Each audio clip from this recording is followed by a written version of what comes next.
Okay, so I figured that it would be good to document the creation of my third album because didn't really do that with my first two. I wish I did, um, but I think it'll just be valuable for me to document this process and just like how I did this. So yeah, I am making a third album. That's what I'm doing right now. I'm actually filming this because I'm about to go like start recording it. Like this is it. This is the start of like the production.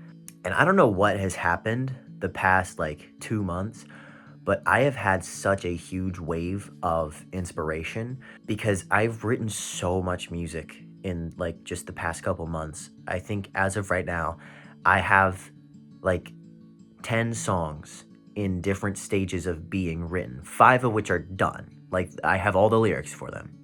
I think this is easily the most material that I have written before I've started recording an album. My biggest goal for this album is my past two were, as proud of them as I am, they switched between genres and styles a lot, sometimes several times in the same song, which makes them sound more like compilations or playlists rather than like completed bodies of work.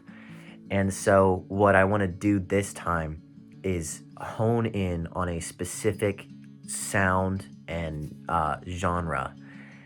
And I think what that's going to be, I want the sound of this album to be very inspired by Noah Kahn and his music, that kind of acoustic folk, northern country feeling. I want that to be the definitive sound of this album, and I want every song to sound like it belongs on this album and fits into that style. That's my biggest goal, just trying to make this feel coherent, and like a singular body of work through the way it sounds, the way I write it, the way I produce it. And so today, I am going to go over to the studio and start recording February, Foxtails, and Alone at Night. That's how far along I am in terms of writing them because I already have names for them. I'm bad at naming things, which means it's a big deal. Come along with me and I will show you how I made my third album. This is just going to be the documentation of this process. I'm just going to be filming basically everything that I do to make this.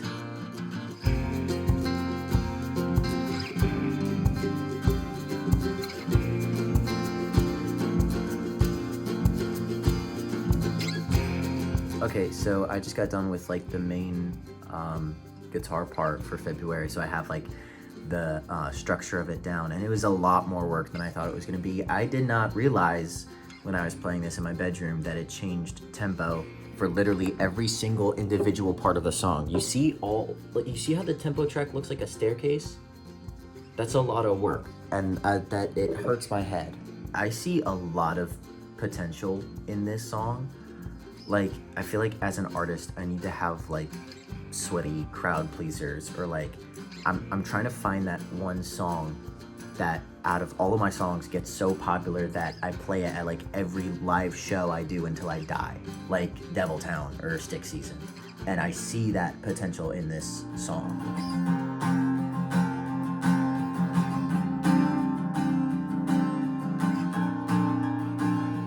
So I realized recently that I have just been like recording myself, recording other things, which is fine. But I also want to like talk about what each song is about, what they mean, stuff like that. So far, I've gotten a lot more work done than I thought I would.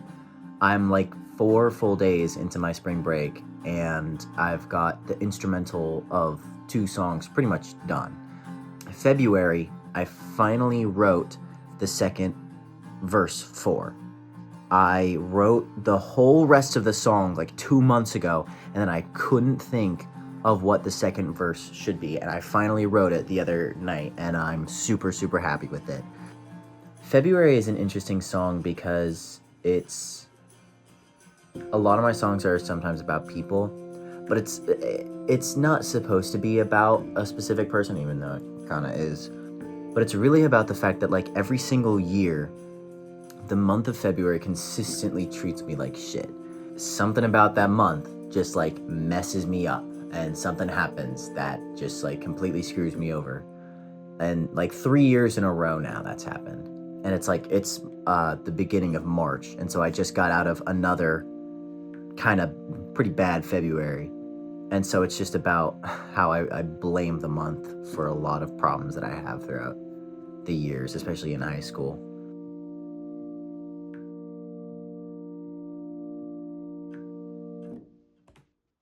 That's definitely all that I want there. I'm getting out my ukulele here because I wrote a ukulele part for it, but really it's a stand-in for hopefully a mandolin. I really want to get a mandolin. I really love the way it sounds. I really want to learn how to play a mandolin, but more importantly, it would fit so well with the sound that I'm going for this album.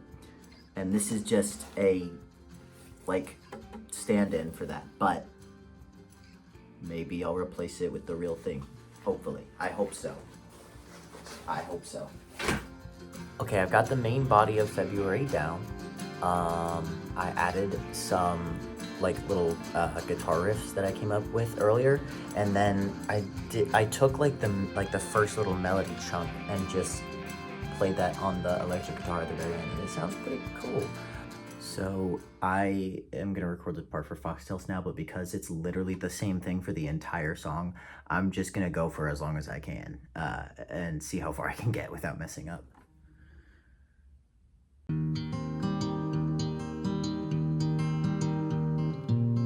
So, Foxtails is one of those songs that I wrote in a couple hours. I think what I did is I wrote the first half of it, and then I went and watched a movie, and then I came back and wrote the other half of it. So I think it probably took me maybe an hour and a half in total to write the whole song. It's a little interesting. I don't know why, but I have the feeling that it's probably going to be the album opener. I just thought that it kind of fit that role. It's a nice song. I love the guitar part on it. I specifically tuned down my guitar a half step to E flat standard so that it would sound special compared to if I had just played it in normal tuning. Okay, I just got done with the bass part for Foxtails. I would have tried to record me doing it, but having the bass here and the microphone, the headphones, and all that other stuff, along with having to take care of the bow and everything else, it's too much work to add on filming on top of that. But I got the bass part. Sounds good. We're good. And the bass part for it is really, really cool. I love just recording, playing the bass with a bow for anything. And the more practice I have with it, the better. And I could tell this time the tone and tonality, the pitch. I had gotten a lot more precise, and I can hear it in the mix. It works really well together.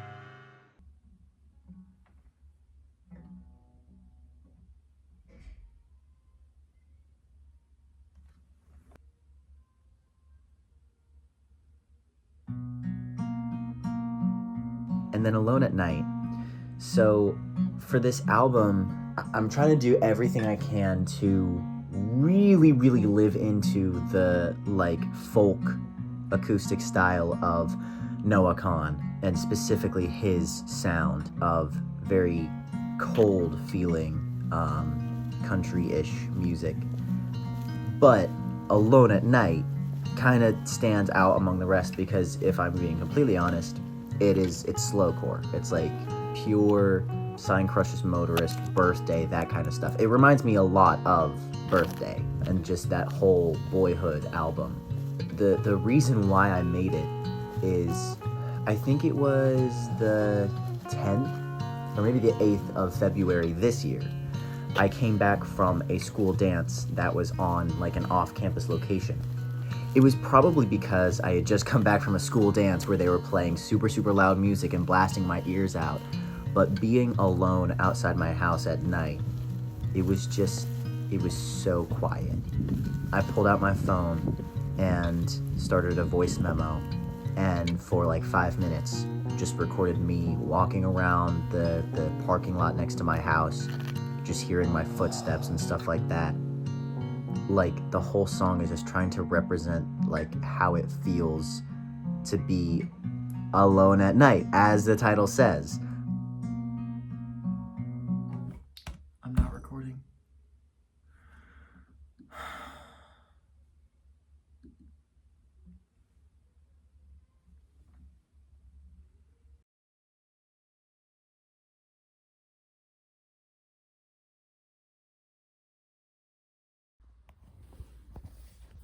Oh, there we go. Okay, I had to delete the video that I just took because I took it in selfie mode. You couldn't see me at all, which is fantastic. What I said was it's now summer. All the stuff that I recorded before was during spring break. I was getting a jump on February and Foxtails and Alone at Night. And they're all pretty much done now, which is pretty cool. But now it's summer. The school year just finished a couple weeks ago, and a lot of stuff happened. A lot of crazy stuff happened. But the only important thing for the album is just that I've written more music, which is great. I just keep writing more stuff, and so the album just keeps getting bigger and bigger. But now I get to start on other songs. So today I'm doing the guitar, ukulele, and bass part for Yearning. I That's the running title. It's probably going to be what it's called in the end. I want the last verse to be very impactful and shocking because it is, because I talk about some pretty out there things. I don't think there's any other 16-year-old in the world that's singing about having kids. So I definitely want people to be shocked when they hear it. And what I'm going to do to try and keep the energy that the verse has when I play it by myself is I want to record both the guitar part and my vocal at the same time. And ideally, I would want two mics to do that. And I've never been able to record with two mics before at the same time. And so I think what I'm going to do is I'm going to try to get this big apparatus thing running. Oh, it's upside down. I'm going to try to get this thing running so that I can record on this mic for my vocals and then this mic for the guitar, and hopefully that'll get the effect that I want for the song. So yeah, that's what I'm starting today. That's what I'm doing. But I just got it working. I'm recording on both microphones now. It was actually a lot easier than I thought it would be because I did actually figure out how to record on 2 tracks on Logic because I looked it up. Apparently I hadn't done that before. But now I'm recording on these 2 mics on separate tracks in Logic. I still have one of them running through the big soundboard to get it plugged into my codec, but they're both working. They're both picking up sound at the same time. I don't think there's any latency. I should check to make sure that there's no latency. But I'm ready to go. I'm here in the other room, the room where I usually record vocals, and I've got all my stuff set up over there. And I'm going to record this last part on the floor because this studio has fallen into disarray since it has been made. It doesn't work like a normal studio. If you see all the jumbled like wires over there, those should be going to microphones around like these instruments here so that it can record them. But there's like 3 microphones in this entire building, like for this studio.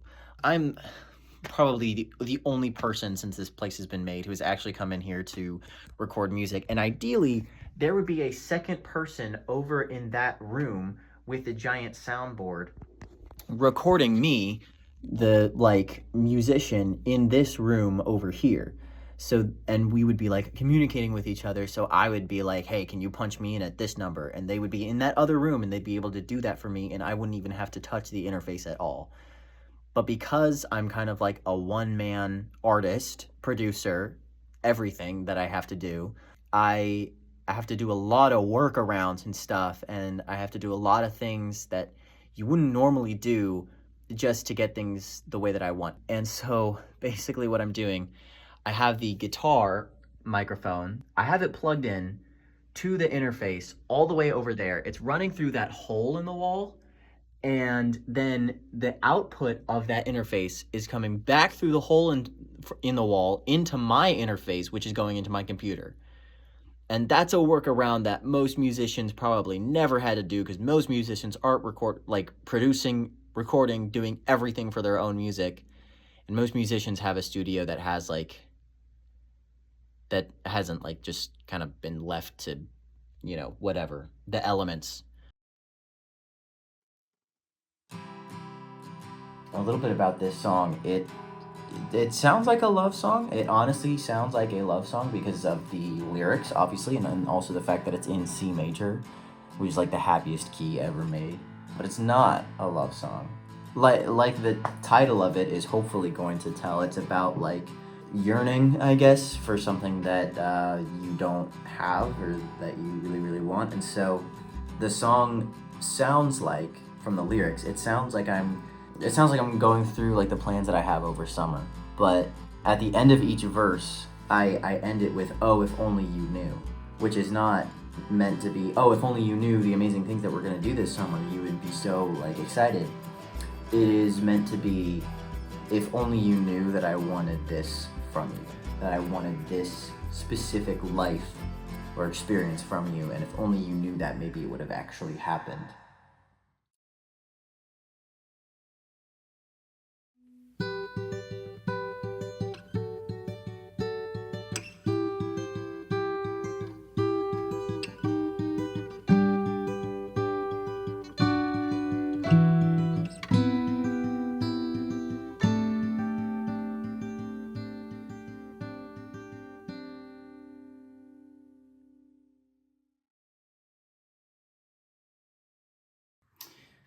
Well, it's been a little while since I like recorded me making a song because I was at the beach. I was on vacation, and when I came back, I had a lot of like inspiration, drive to do stuff. So I made an entire song off screen. I didn't record it just because I was excited to be back, and I just wanted to like record something without having to worry about filming it or anything. And it's great. It's called Some Months Ago. It's probably one of my favorite songs that I've made. I wrote it back in March.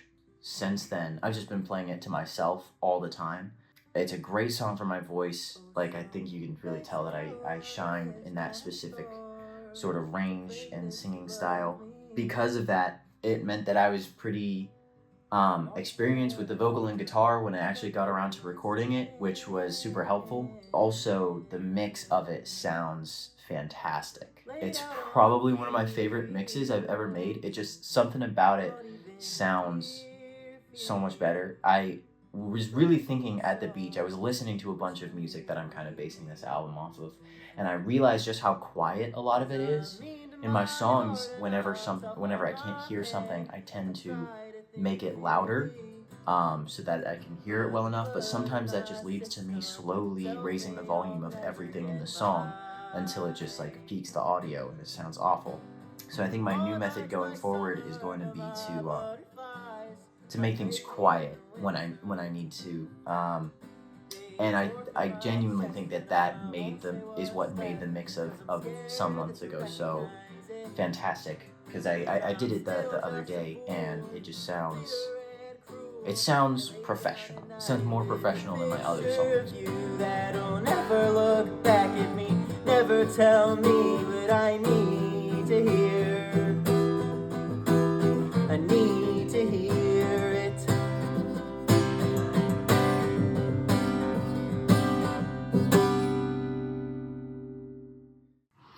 Today I'm doing a different song. Um, it's going to be called Hungover, and today I actually think that I'm going to challenge myself to record everything today, both instrumental and vocals, because the instrumental for the song is going to be very simple, like very very simple. This song, I also wrote it in March. I wrote Hungover and Some Months Ago in the same week. I wrote Hungover right after something that brought back a lot of anxiety and insecurities that I felt in my sophomore year of high school, of trying to be, and I know this sounds so cringe, but like trying to be accepted by like the popular kids and stuff like that, which I don't even know why I ever wanted to, because I'm nothing like them. And so basically, this song is about wanting to be part of the popular kids, wanting to be cool, wanting to be accepted by them, but not wanting to sacrifice my own moral standards to do that and give in to things like drinking, doing drugs, and smoking weed. That's what the song is about.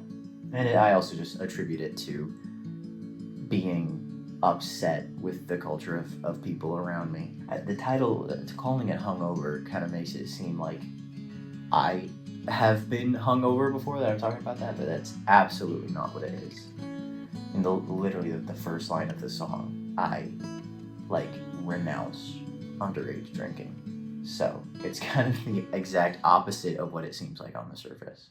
Okay, so I'm in here because I kind of want to get this song done all today. I'm just going to mix here in the studio. I usually go back to my bedroom to mix my songs, but because I want to get it done all in one day, I just figured I should just stay here. I feel like this is such a simple song mix that I guess it would probably be the best time to go over how I actually mix my songs. And the first thing I do is I cut out any unnecessary audio, because usually in my guitar takes and stuff, you'll hear me when I'm done playing, I'll shift in my seat to turn and stop the recording, and so any unnecessary noise like that, I just try to cut it out. Funny story, my first album, I gotta get used to looking at the camera. My first album, I made all of not the fade outs, but the silence after the song, I made it too long, the whole time. It was 12, 15 seconds for some songs, and I don't do that anymore, but sometimes I do give a song a lot of silence afterwards if I feel like it needs it. The second thing that I do after that is I take the beginning and end of each recording that I have, and I use the fade tool in Logic Pro, and I basically just go to the end of it. I put fade outs on basically everything at the end. This main guitar part is not easy at all. I did multiple different takes. When I stitch different guitar takes together, I also fade between them so that the cut is not noticeable. But I love the fade tool. It's probably one of the best parts about upgrading to Logic Pro from GarageBand. Right, so the one thing that I put on every track pretty much is a compressor and an EQ. A compressor is basically a plugin, and it just takes something that makes loud sounds quieter and quiet sounds louder, so that there isn't quite so much volume range in an audio. Okay, the most important thing about mixing, in my opinion, is EQ. Basically, if you look at it, it's this graph with all the frequencies inside of a human hearing. It's all the frequencies that we can hear on a graph. And so basically, if you look at my guitar part, you see there's a lot of stuff in between 100 and 200 hertz, which is hertz is, how many times a second does something vibrate. Me personally, I at least for my main guitar tracks, I like them to be very bright and not have a lot of bass. Basically what I'm gonna do, I'm gonna take the shelf at the end, I'm gonna move it up to where the audio starts, because you can see there's a blank space towards the bass, which means that there's no frequencies down there, so we can just cut it out entirely. And I do that for basically almost any track. Vocals, guitar, yeah, you can hear the difference because I'm playing with my fingers. It almost kind of sounds like a soft kick drum when I plug the string, because of how close I record to my microphone usually. And so the EQ kind of takes that out, softens it up, brightens it up. EQ is definitely the most versatile thing. You can do whatever you want with it. I get to go through the immense task of putting reverb on this. Sometimes when I'm doing reverb, it's good to take the so there are these things called dry and wet. And that sounds very strange, but in audio terms, dry is basically a signal that has no reverb on it, is completely clean, and wet is something that has a lot of reverb. It's the difference between yelling in your bedroom versus yelling in a cathedral. In a cathedral, it's going to be wet because there's a ton of reverb and the echo lasts forever. So, in mixing, sometimes it's good to take your dry signal and just turn it really, really far down so that you can hear what only the reverb sounds like, so that you can see if it's actually something that you like.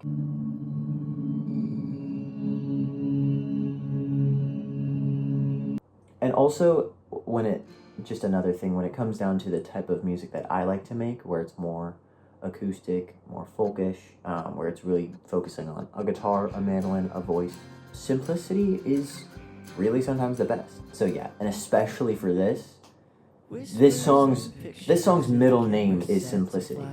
It doesn't have a last name, so it's just hung over Simplicity. That's basically what this song is. Not if I have Okay, cool. to see So, that.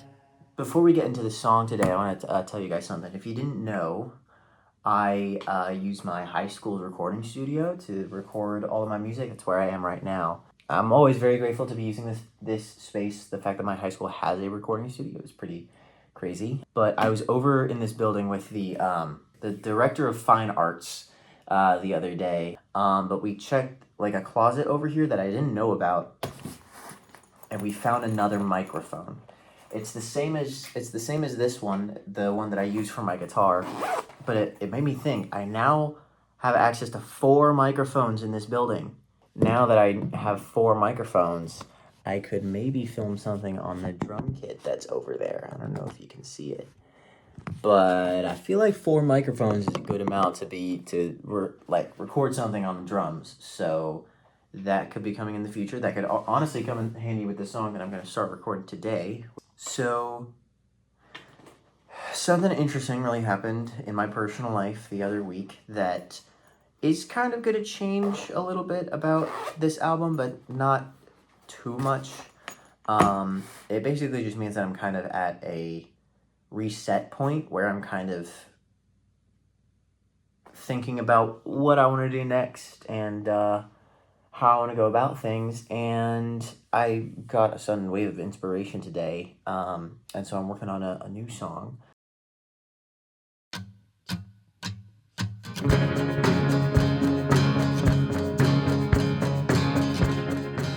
This song, it's definitely a summer song.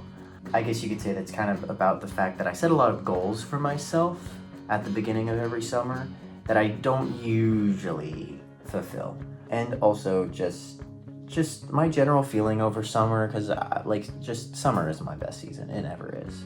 And that's kind of what this song is about. It's heavily inspired by the song Deny by Noah Kahan, which is unreleased, but I've seen videos of it on Instagram and I love it. Okay, I am in this room now because today is a very special day, because today is electric guitar day. So I have this amp right here. I went up to the music closet upstairs and got it. And this is a Fishman amp. It's really, really great. I recorded most of Better Man on this. And also with me, I have this electric guitar over here, which is really great. Don't know what brand it is. Don't know what model it is. Obviously, it's a Les Paul, but yeah, I don't really know much about it. Otherwise, I did record most of As the Sun Rises on this, so I have a pretty special connection with this guitar. I've been using it for a lot of my stuff. Seems pretty old, but I really, really like it. The interesting thing is, today, I'm doing things old school, because nowadays most people that have an electric guitar that want to record with it would just use like a digital amp. The way that we got like electric guitar sounds before that is that we plugged an electric guitar into an amp, and then we put a microphone right in front of that amp and put it into our interface. And that's what I'm doing today, because I'm doing things old school. This is the method that I used to record guitar parts for Better Man, and I hate to be that guy, but I do think it sounds better when it's real.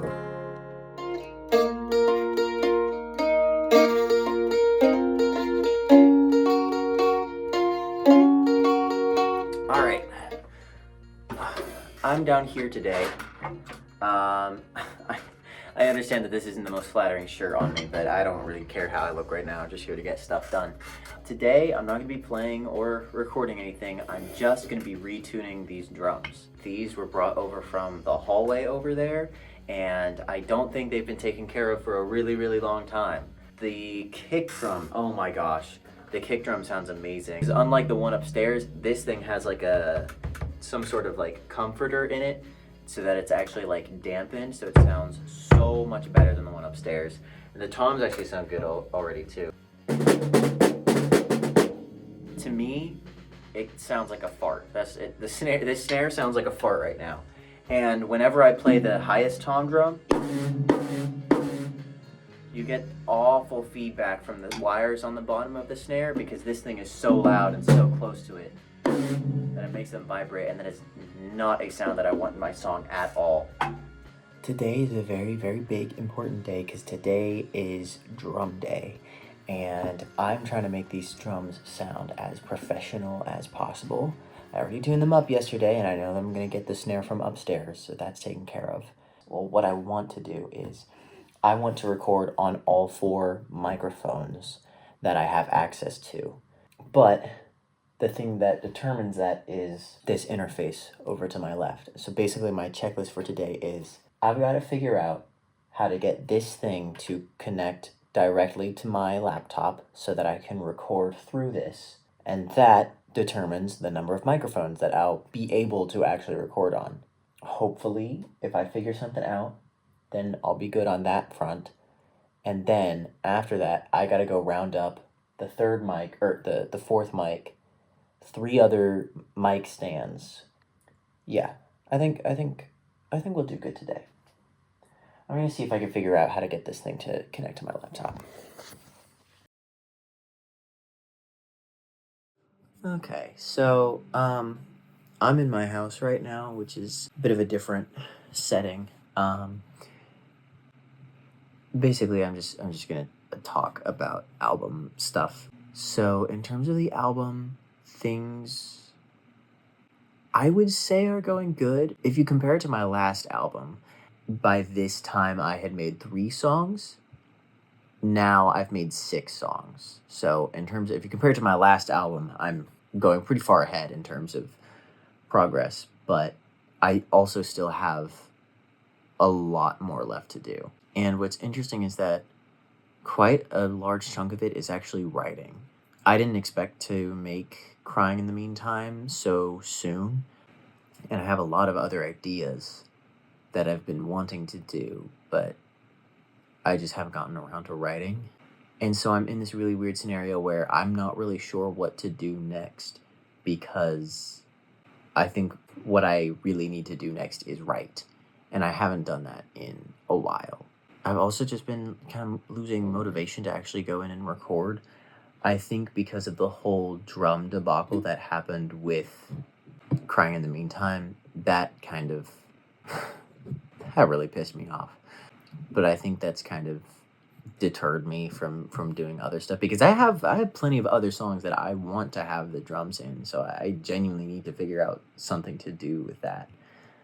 And this kind of brings me to the other thing that's being really weird with this album, is that my life is moving too fast for my music. I always imagine that someday somebody will find out that I've written a song about them and get mad at me for it. But anytime I release a song about a specific person, the feelings and things that I say in that song are no longer accurate to the way that I feel anymore. Because usually when I release a song, it is months and months old. And it's honestly being even crazier for this album, because when I started this album, it was about one person. One singular person. And then it became about 2 people. And now, because of unforeseen circumstances, it's now back down to 1 person. I'm feeling different emotions now than I did when I started it. But I have to go back and write songs that I started writing, months ago when I was in a completely different headspace. And now I have to write them again, even though I'm in just like a completely different headspace, completely different part of my life right now. What I'm saying right now makes it sound like a really, really bad thing, like the album's not going to come out. The album's going to come out. The album will get done. I will finish it, and I will release it. But it hasn't even taken that long, but so much has happened that, like, it's starting to feel like the music that I've already made is lagging behind. Yeah, I'm kind of anyway, back to this song that I'm trying to make. I'm kind of in a place right now where I'm doing the thing where I sit myself down and I force myself to write something because otherwise it just won't get done. I'm going to be completely honest, I have no clue what this song is about. In my notes app, I have a note, but it's just a note where any random lyric idea I have, I take it and I just throw it in there. And these were two things, the chorus and the bridge were two things that I just randomly thought of one day in the car and in the woods. And because of that, I don't really know what the song is about. If I had to guess, it sounds like someone is trying to be happy, but they're not, because like the way that it reads to me is that the person that I'm talking about in the song is too emotional for their own good. It says big dreams and an even bigger heart is too big to fit anything in it. Like they're too emotional to get too into something because then they'll get too emotional about that, and if that ends they'll become just like an absolute freaking train wreck. Like me, because I do that a lot. And I think this one also is just kind of the same thing of yearning, where it's just desire, but it's desire for a different thing. It's desire to be happy, and I think it's also a desire to have some sort of change, you know, like, oh, to be a lonely wanderer, this even smaller life, it's too small to fit anything in it. It kind of makes it sound like he's wanting a different life. I think this one also kind of has a very similar sense of longing as yearning, but just for longing for some sort of change or difference or reward for life. So I think that's what I'm gonna go off of when I start writing for this in a couple of minutes. It's too small to fit them all. I wish someone could love me the way I love the forest. I wish someone could love me the way I love songs. I wish someone could love me the way I love the sunrise. I wish someone could love me the way I loved you.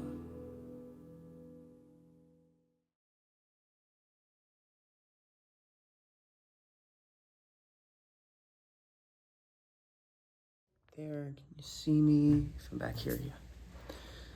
Okay. It's been a really, really long time. It's been like a month and a half since I've been in the studio. And the reason is school.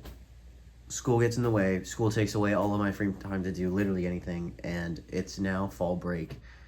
And it's been the first time since the school year started where I've actually had time to do stuff that I want to do. So today I'm going to try to get as much work as I can possibly get done.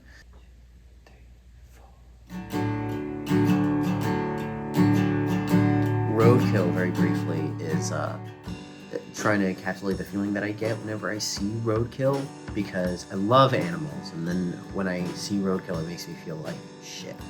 And so this song is kind of that sort of feeling.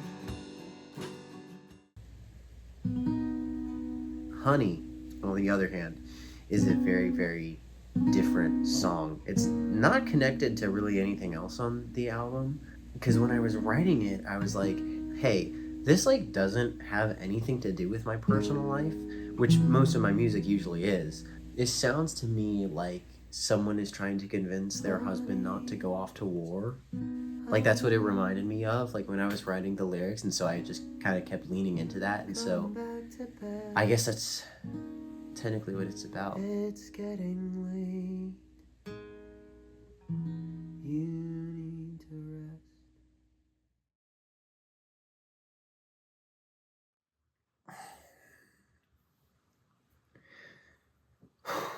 I feel like every time I come back to work on this album, I'm coming back from a longer break.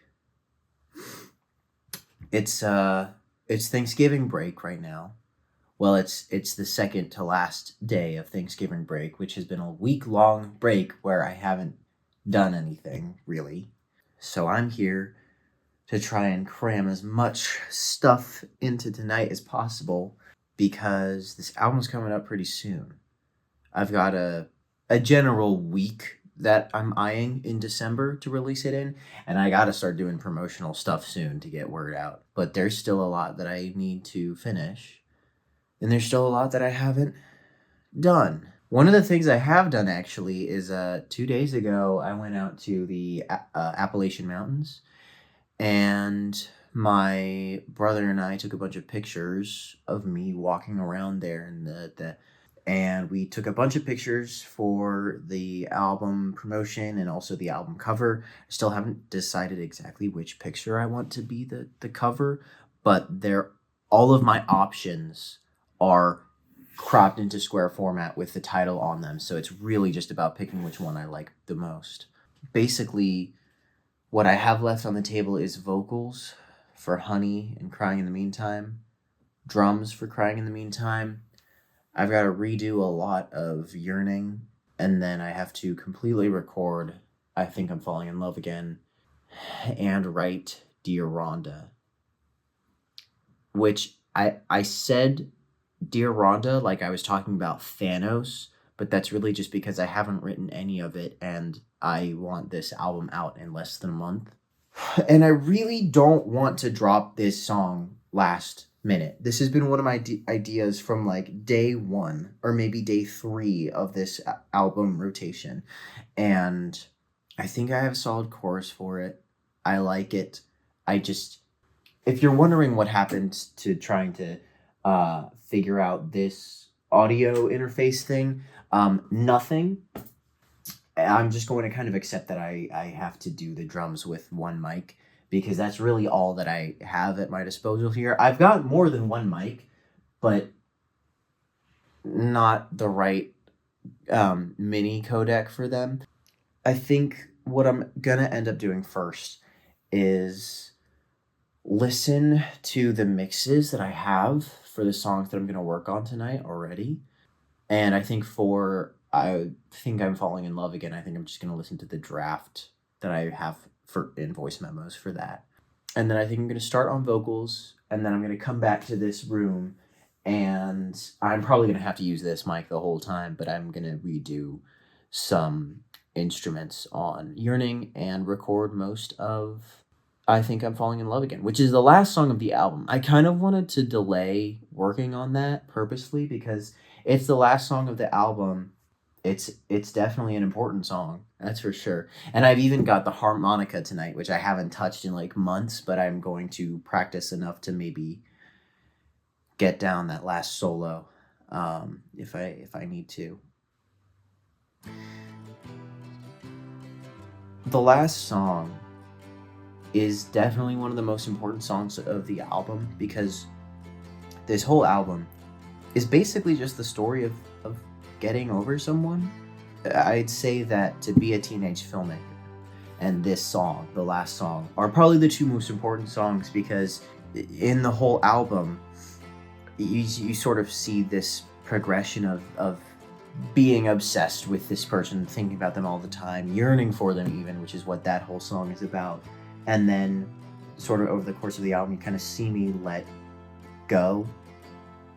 And it basically culminates in this ending song where I admit, yeah, I don't really think that I love this person. I think I was just kind of obsessed, which is a big contrast to really early on in the album during To Be a Teenage Filmmaker, where I just say, I love you. I'm like, oh my gosh, I wish someone could love me the way I loved you. And I'm so strong in that because that's such a strong moment in that song. And then by the end of the album, I admit, like, yeah, I think I was kind of wrong about that.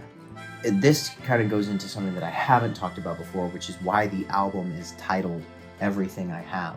It's because in the process of making this album, I have exhausted every possible thing that I could write about this one person, which is also kind of addressed in this last song, because I'm basically sort of letting this, I don't want to say die, but letting this be, letting this whole thing go. I'm basically promising to myself that I'm not going to write about this again, which I think is a pretty fair assumption, because I mean the album title says this, but I'm pretty sure I've written everything that I could have about this situation that I went through.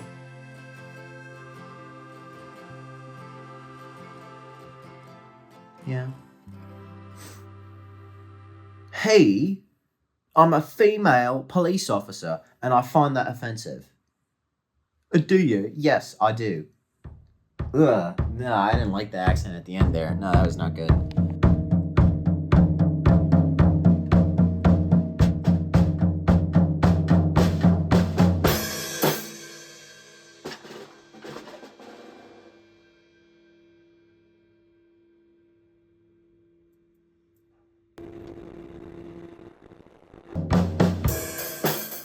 So you know how I said I felt like every time I come back to work on this project, I'm coming back from a longer break?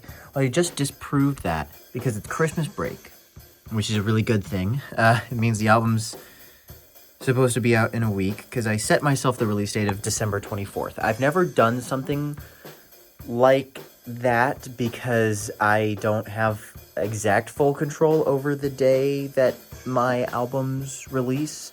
But really, that release date is there so that I can actually get this done at a reasonable time, because I want it to be done by the end of this calendar year, and I really didn't want to work on it after Christmas. And so what I'm doing today is I am finishing off Crying in the Meantime. I just did the drum part for it, and I just got the idea to add some organ to it, which I'm about to do. And then I'm going to do some other little things here and there that different songs need. I think I might try to redo the vocals of Yearning today. Pretty soon I gotta get around to writing Dear Rhonda, which I have not made yet, like at all. That's gonna be the big race against time. It's gonna be for me to get that done. Okay, I think I've figured out a pretty decent piano part, or organ part here. I'm crying at the movie I've seen a gazillion times. The poor kid loses his father. Which, okay, it's you. The days pass by. Okay. That looks so quiet. That looks so quiet by comparison.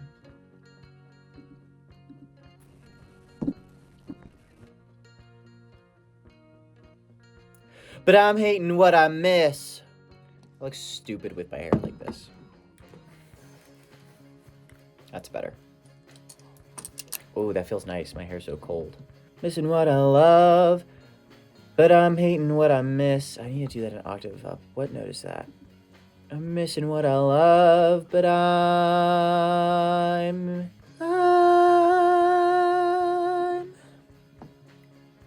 guess there's no better thing to do than just go for it.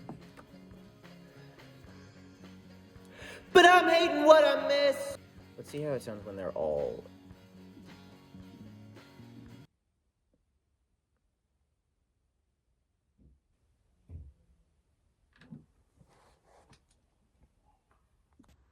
Here's the situation. The album is supposed to be out in 4 days. And one of the songs, Dear Rhonda, does not exist yet. This has never happened before. It's a very unique situation. It's also a very bad situation. I've never been this close to releasing something without having it just be not exist at all. Like even with Lost Between My Heart and Mind, the youngest songs there are My Little Boy and Souvenir, and I got those done several months before the album released. This is also a unique situation because I actually have a specific date that I want to release the album. But this is a very interesting situation because I'm not really good at writing things under pressure. The only time that worked for me was Christmas Pants. And that song is the closest thing I've ever had to catching lightning in a bottle. And I'm really hoping that that's going to happen this time. I've written some parts for this song before that I do not like, that I'm going to rewrite. Because the idea for the song is that it's like a letter, like a direct letter to someone. Of course, I'm replacing their name with Rhonda, soon to be Rhonda Wilson. I've done a lot for this already. I've written lyrics for it that I don't like, that I want to rewrite. I've even written an actual letter as like a reference in my journal that I have here, my high school journal. And I'm probably gonna go read some entries to get inspiration, stuff like that. I usually come up with some pretty cool literary things when I'm not focused on writing lyrics, and I have the feeling that I'm going to find some of them in there. That's basically the only thing that I have left to do. Today, I'm going to do the vocals for Yearning and I Think I'm Falling in Love Again. After that, I'm done recording everything that I want on the other 11 songs, and then it's just this one that I just have to tackle and get done within like the next 80 hours, I think. That you're no longer what I want.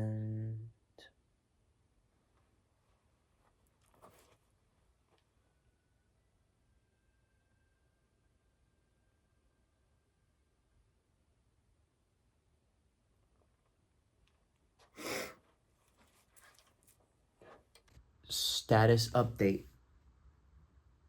I'm back in the studio. Big surprise. Today and tomorrow, all that I'm doing is just trying to get out Dear Rhonda. And then tomorrow, I've got to listen to all the songs, master them.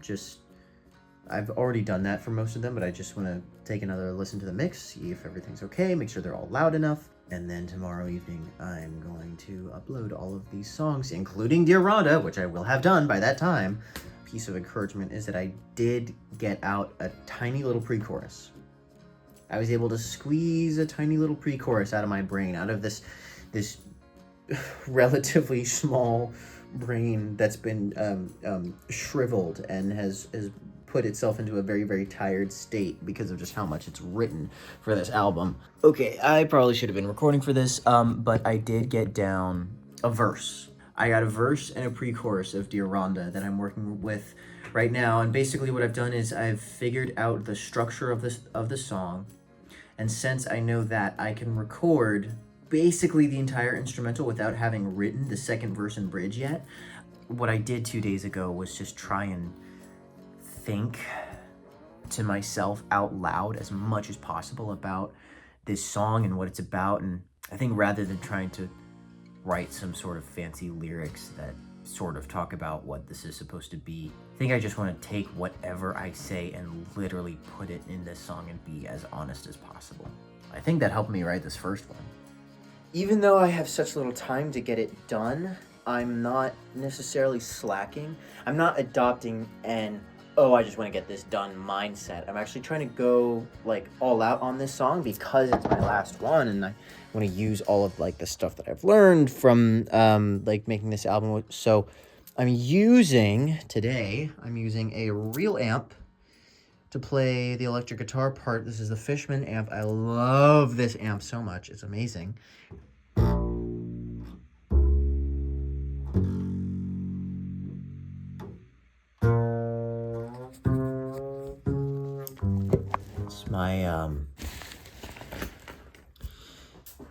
This is my last session right now, just to make sure that everything is mixed properly and that it all sounds good. And I don't know, I guess I'm just trying to enjoy my last moments with these songs, them being like my own, you know? Once I put them out there, they're gonna be available for everybody, even though they've been mine for so long, and now I'm just kind of trying to, I guess, sit in that feeling a little bit. I'm about to listen to them all one more time on these big speakers, just to make sure everything sounds okay, and then I'm gonna export the final versions of them, and then I will finally go back to my house, and then when I do that, I'll put them in DistroKid, I will upload them, and then I will write the lyrics for them tomorrow, because I don't want to do that today. You know, this has been the shortest turnaround for any album of mine. It's been the shortest amount of time that I've worked on it, but it feels like it's been the longest. I feel like it's crazy to me that I'm putting out an album tomorrow. I'm finishing an album today. I think it feels crazy because I've never done it like this before. You know, like I listened to all of my mixes and stuff one more time before I put anything out. And I am exporting a new file for every single song. But yeah, it's kind of surreal and tiring. It feels like I'm about to take one of my exams. It's finally done. It's finally ready to be shared. And I actually put together Dear Rhonda, which is crazy to say. I don't know exactly how it turned out. I hope it's okay. I would have loved to mix it for another day, week, month, you know? I guess that's the nature of giving myself a deadline, you know? It has to get done no matter what, and I got it done. Of course, now, tonight, the night that I'm getting it done, I think of all these things that I wish I could have done differently, and now there's no f***ing time to do them. This album does mean a lot to me, doesn't it? I can't believe it's gone through so many changes that it was supposed to be about two different people. And now it's just about one. It's about the same process, though. That same process of trying to get over someone.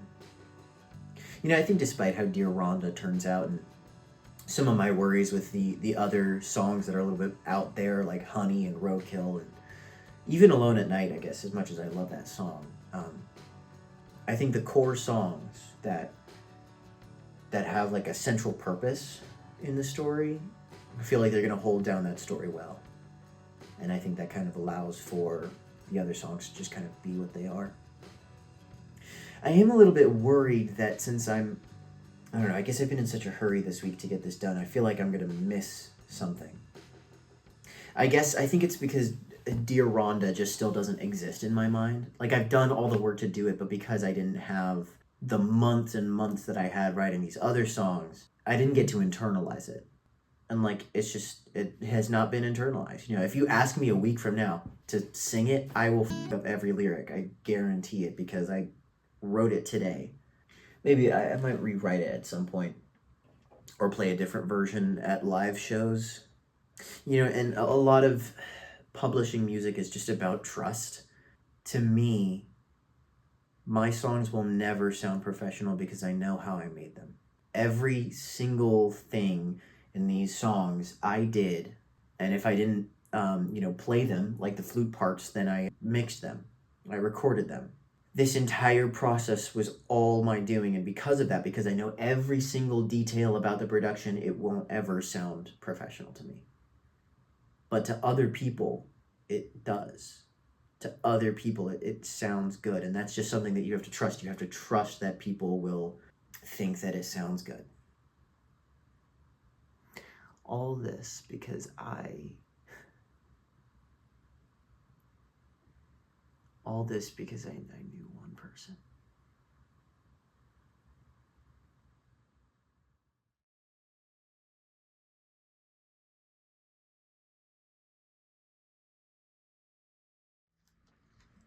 It's been about a week or two since I released the album. I go back to school tomorrow, so this is kind of like my last chance to get my final thoughts out. If I'm being honest, you know, I went back and watched the video where I started my introduction, and when I spelled out my goals that I had for this, I found that I ended up accomplishing a good bit of them. If I really recount them, my goal was, I want this to feel like an album. You know, I don't want the songs to switch heavily between genres the way my other albums have, and I wanted to sort of lean into that sound that I discovered last year that I really loved. And if I think about it, I did accomplish both of those. It is definitely the most coherent piece of work that I've made. I think I did really lean myself into that folk genre really, really well. Some of the specific sounds that the songs that I like in that genre have, I was able to recreate them, you know? Like, there were some specific moments where I was making, like, the end of the bridge in February, where you've just got those hits on every downbeat. Like, that sounds just like the end of Orange Juice. And then, you know, Dear Rhonda ended up sounding so much like the song that inspired it, Franklin House by Bren. I really did find myself being like, yeah, this sounds a lot like the songs that have inspired it. Sounds the way I want it to sound. I do think, though, that there are a couple things that I missed out on.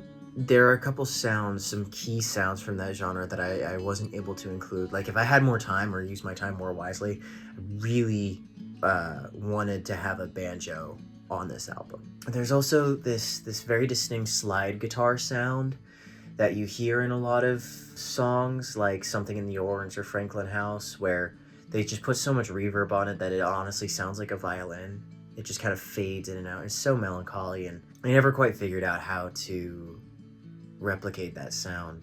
Another smaller goal that I wanted to have this time was that felt like when I made my first album, Meaning, I was in the studio all the time. And then once I really started putting like more effort into my production, started spending more time at home producing, I feel like 30% of the time that I spent making Lost Between My Heart and Mind was in the studio, and the other 70% was in my bedroom mixing.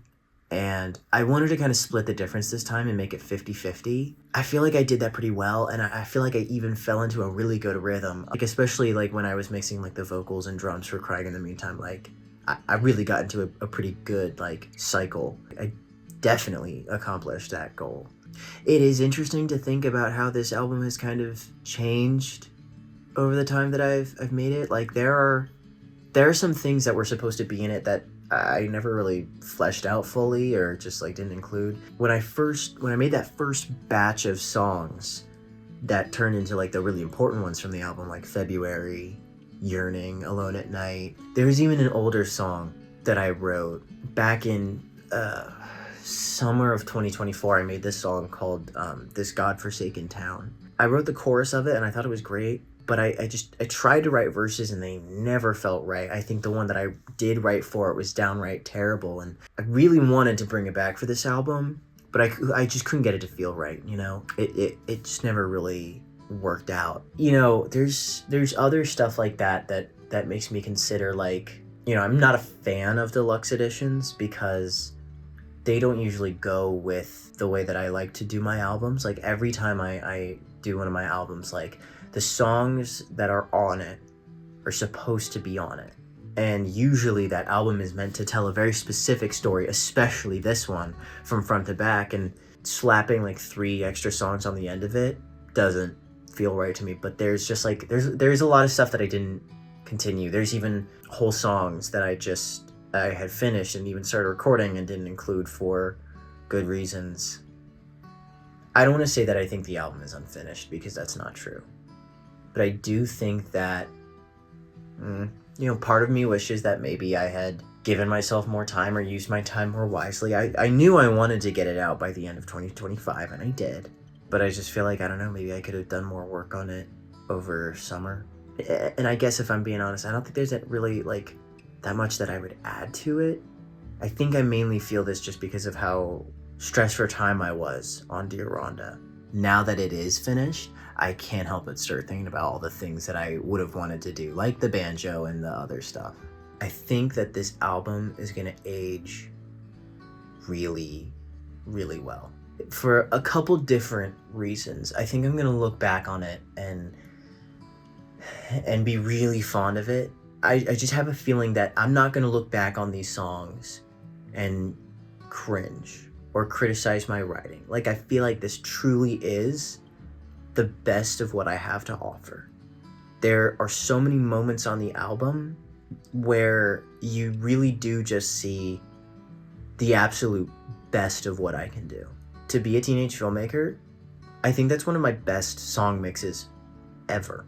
Actually, I don't remember recording it over summer, and I came back to it like 2 months later because I was looking for something, you know, for my college portfolios to submit, and I was like, holy shit, this is incredibly good.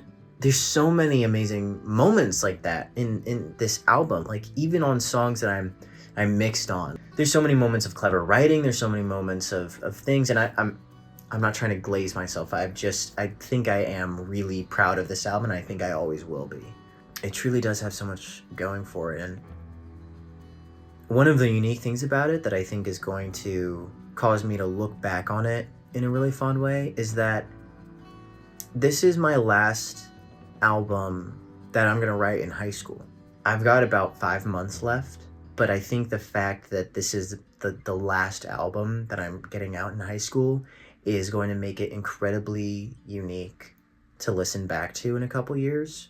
I know that my music, the way that I write, and especially the things that I write about, are dictated by the fact that I'm a teenager, that I'm in high school, just the people that I'm around. Obviously, most of my songs are about like people, and so I think when I graduate, when I go to college, when I get a completely different environment around me, I think there's going to be a change in my music that reflects that, which makes this maybe the last album of this sort of the teenage thought process. I feel like Hungover especially is such a good example of that. Like, it was actually really sweet when my brother drove me up to the Appalachians to take the pictures for the album cover.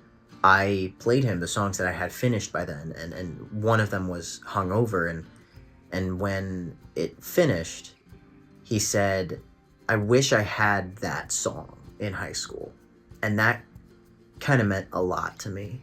I don't think I have a more high school song than that one. Like, I don't think there's any song that I have that explains just how much I resent the culture of being a teenager sometimes. But I'm getting carried away.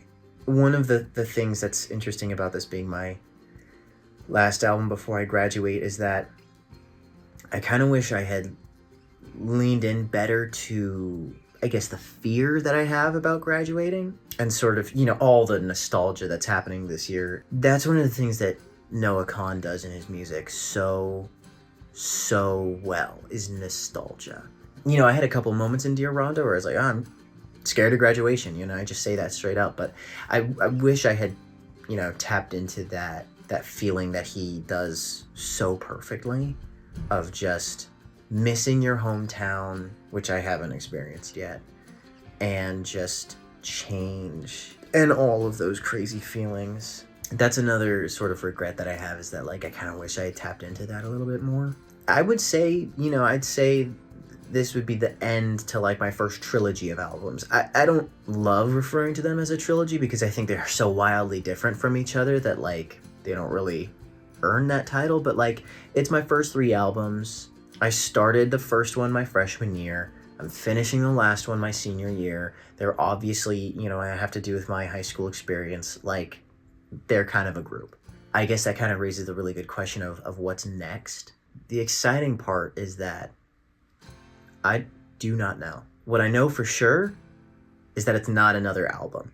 At least, not for a little while. I don't want to scare you. But ever since I started making music, there's never been a time where I wasn't working on an album. When I wrote my very first song for Meaning, I was like, well, I gotta make an album. And so I did. And the second I got done with Meaning, I just went back into the studio and made As the Sun Rises. I started working on the next one, Lost Between My Heart and Mind. And by the time that one had released, I already had 5 songs fully written for this one too. So I've never taken a break. I've never not been making music for some sort of large goal, and I've made other songs that I've released too, right? But those are usually spur of the moment things. Like I made 4 songs during the creation of Lost Between My Heart and Mind that I made, and I just knew they wouldn't be on the album. I knew that they had nothing to do with what I wanted the album to be, and so I released them separately, and that became Her, Promise, Don't Say It, and Please Let Me Stay, which I love all those songs. Truly, I do.